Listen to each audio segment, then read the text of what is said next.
প্রিয় বন্ধুরা, সামনে রয়েছে চা বাগান। চার গাছগুলো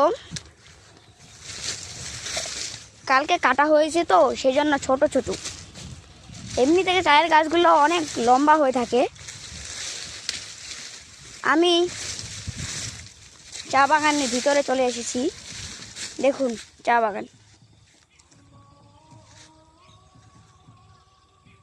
বাগানটা অনেক বড়।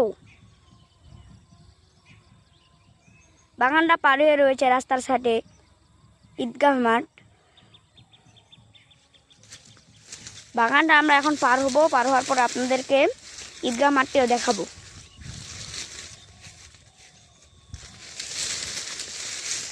বন্ধুরা, এখানে বাগানটা নতুন গাছ গাড়া হয়েছে।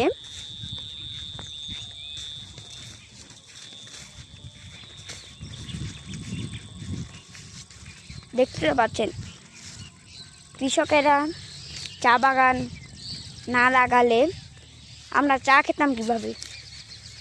দেখুন চা বাগান, এখানে চা বাগানটা অনেক ঘন। ওইখানে কৃষকেরা কোদাল দিয়ে বাগানের কাজ করছে।